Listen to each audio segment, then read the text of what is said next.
ಇಂದಿನಿಂದ ಪ್ರಾರಂಭ ಆಗ್ತಾ ಇರುವಂಥ ಚಳಿಗಾಲದ ಅಧಿವೇಶನ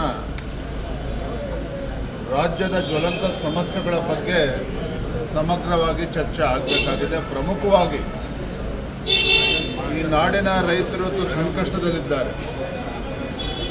ಕಬ್ಬು ಬೆಳೆಗಾರರು, ಮೆಕ್ಕೆಜೋಳ ಬೆಳೀತಕ್ಕಂಥ ರೈತರು, ಭತ್ತ, ತೊಗರಿ, ಈ ರಾಜ್ಯ ಸರ್ಕಾರದ ಒಂದು ನಿರ್ಲಕ್ಷ್ಯದ ಕಾರಣದಿಂದಾಗಿ ರೈತರು ಸಂಕಷ್ಟದಲ್ಲಿದ್ದಾರೆ. ಮತ್ತೊಂದು ಕಡೆ ಏನು ಚುನಾವಣೆ ಸಂದರ್ಭದಲ್ಲಿ ಇದೇ ಕಾಂಗ್ರೆಸ್ ಪಕ್ಷ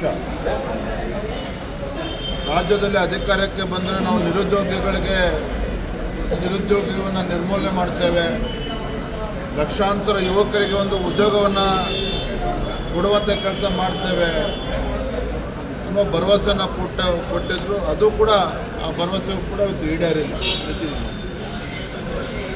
ನೇಕಾರರ ಸಮಸ್ಯೆಗಳಿರ್ಬೋದು, ರಾಜ್ಯದ ಅಭಿವೃದ್ಧಿಯ ವಿಚಾರ, ಎಲ್ಲ ವಿಚಾರಗಳನ್ನು ಅಧಿವೇಶನದಲ್ಲಿ ಚರ್ಚೆ ಆಗಬೇಕಾಗಿದೆ. ಜೊತೆಗೆ ಉತ್ತರ ಕರ್ನಾಟಕದ ನೀರಾವರಿ ಯೋಜನೆಗಳು, ಈ ವಿಚಾರದಲ್ಲೂ ಕೂಡ ಚರ್ಚೆನ ಮಾಡೋರಿದ್ದಾರೆ. ಕಬ್ಬು ಮತ್ತು ಮೆಕ್ಕೆಜೋಳದ ವಿಚಾರದಲ್ಲಿ ಕೇಂದ್ರ ಸರ್ಕಾರದ ಜವಾಬ್ದಾರಿ, ಇದನ್ನು ತಿಳ್ಕೊಬೇಕು ಬಿಜೆಪಿ ನಾಯಕರು ಅಂತ. ಸಿದ್ದರಾಮಯ್ಯನವರಾಗಲಿ, ಡಿ ಕೆ ಶಿವಕುಮಾರ್ ಅವರಾಗಲಿ ಭಾಳ ನಿಶ್ಚಯರಿದ್ದಾರೆ. ರಾಜ್ಯ ಸರ್ಕಾರದ ವೈಫಲ್ಯಗಳನ್ನು ಮುಚ್ಚಿ ಹಾಕಿಕೊಳ್ಳುವ ಸಲುವಾಗಿ ಪ್ರತಿ ಸಂದರ್ಭದಲ್ಲೂ ಕೂಡ ಕೇಂದ್ರ ಸರ್ಕಾರವನ್ನು ದೂರುವಂಥದ್ದು, ಪ್ರಧಾನಮಂತ್ರಿಗಳಿಗೆ ಪತ್ರವನ್ನು ಬರೆಯುವಂಥದ್ದು, ಇದರಲ್ಲಿ ಭಾಳ ನಿಶ್ಚಯರಿದ್ದಾರೆ. ಆದರೆ ಇದರ ನಡುವೆ ಅವರು ಕೂಡ ರಾಜ್ಯದ ಮುಖ್ಯಮಂತ್ರಿ, 140 ಶಾಸಕರು ಅವರಿಗೆ ಜೊತೆಯಲ್ಲಿದ್ದಾರೆ. ಅದನ್ನು ಮರ್ತೇ ಬಿಟ್ಟಿದ್ದಾರೆ. ರಾಜ್ಯ ಸರ್ಕಾರದ ಕರ್ತವ್ಯವನ್ನು ಮರೆತಿದ್ದಾರೆ. ಎಲ್ಲ ಸಂದರ್ಭದಲ್ಲೂ ಕೂಡ ಕೇಂದ್ರ ಸರ್ಕಾರನ ದೂರುವ ಒಂದು ಪರಿಪಾಠವನ್ನು ಮಾಡ್ಕೊಂಡು ಬಂದಿದ್ದಾರೆ ವಿನಃ ತಮ್ಮ ವೈಫಲ್ಯಗಳನ್ನು ಮುಚ್ಚಿ ಹಾಕೊಳ್ತಕ್ಕಂಥ ಸಲುವಾಗಿ ಈ ಡ್ರಾಮಾ ಮಾಡ್ತಾ ಇದ್ದಾರೆ. ಎಲ್ಲವನ್ನೂ ಕೂಡ ನಾವು ಚರ್ಚೆ ಮಾಡ್ತಾ ಇದ್ದೀವಿ. ಅದು ಚರ್ಚೆ ಮಾಡ್ತೇವೆ, ಸದನದ ಚರ್ಚೆ ಮಾಡ್ತೇವೆ. ಅದ್ರ ಜೊತೆಗೆ ಅವರು ಅಂತಾರೆ ಬಿಜೆಪಿಯಲ್ಲಿ ಬಹಳಷ್ಟು ಒಡಕಿದೆ, ಅವರು ನಮ್ಮ ಬಗ್ಗೆ ಹೇಳ್ತಿದ್ದಾರೆ, ನಮ್ಮಲ್ಲಿ ಯಾವ ಒಳ ಜಗಳ ಇಲ್ಲ, ಏನಿಲ್ಲ. ನೋಡ್ರಿ, ನಮ್ಮದೊಂದು ರಾಜಕೀಯ ಪಕ್ಷ. ಆದರೆ ಕಾಂಗ್ರೆಸ್ ಸರ್ಕಾರ ಇವತ್ತು ರಾಜ್ಯದಲ್ಲಿ ಆಡಳಿತದಲ್ಲಿದೆ, ಆಡಳಿತ ನಡೆಸ್ತಾ ಇದ್ದಾರೆ. ಮುಖ್ಯಮಂತ್ರಿಗಳು ಮಂತ್ರಿಗಳನ್ನು ದಂಡನ ಕಡ್ಕೊಂಡು, ಶಾಸಕರ ದಂಡನ ಕಡ್ಕೊಂಡು ವಾರದಲ್ಲಿ 3-4 ದಿನ ಡೆಲ್ಲಿಲಿ ಹೋಗಿ ಕೂತಿರ್ತಾರೆ. ಉಪಮುಖ್ಯಮಂತ್ರಿಗಳು ಅವ್ರ ಸಚಿವರು ದಂಡ ತಗೊಂಡು ಅವರು ಡೆಲ್ಲಿಲಿ ಕೂತ್ಕೊಳ್ತಾರೆ.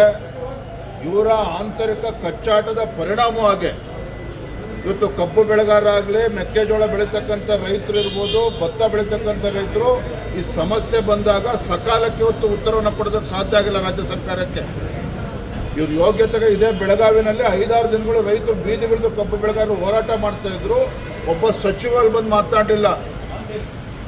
ಭಾರತೀಯ ಜನತಾ ಪಾರ್ಟಿ ಹೋರಾಟಕ್ಕೆ ಇಳಿದ ಮೇಲೆ ಆಮೇಲೆ ಸಕ್ಕರೆ ಮಾಲೀಕರನ್ನ, ಕಾರ್ಖಾನೆ ಮಾಲೀಕರನ್ನ, ಕಬ್ಬು ಬೆಳೆಗಾರರನ್ನ ಕರೆದ್ರು. ಇವತ್ತು ಕೂಡ ಇತ್ಯರ್ಥ ಆಗಿದೆ ಅದರ ಸಮಸ್ಯೆ. ಮೆಕ್ಕೆಜೋಳ ಖರೀದಿ ಕೇಂದ್ರ ಯಾವಾಗ ತೆರಿಬೇಕಾಗಿತ್ತು? ಎಲ್ಲ ದಲ್ಲಾಳಿಗಳಿಗೆ, ಬ್ರೋಕರ್ಗಳಿಗೆ ಅವಕಾಶ ಮಾಡಿಕೊಟ್ಟು ರೈತರ ಜೀವನ ಹಿಂಡಿ 1500-1600 ರೂಪಾಯಿ ಮೆಕ್ಕೆಜೋಳ ಖರೀದಿ ಮಾಡಿದ್ದಾರೆ. ಕೇಂದ್ರ ಸರ್ಕಾರ MSP 2400 ರೂಪಾಯಿ ಇದ್ದರೂ ಕೂಡ ಈ ರಾಜ್ಯ ಸರ್ಕಾರ ಖರೀದಿ ಕೇಂದ್ರ ಪ್ರಾರಂಭ ಮಾಡದೇ ಇರತಕ್ಕಂಥ ಪರಿಣಾಮವಾಗಿ ಪಾಪ ರೈತರು 1500-1600 ಮಾರ್ಕೊಂಡಿರ್ತಕ್ಕಂಥದ್ದು. ಇವೆಲ್ಲವೂ ಕೂಡ ರಾಜ್ಯ ಸರ್ಕಾರದ ವೈಫಲ್ಯವೇ.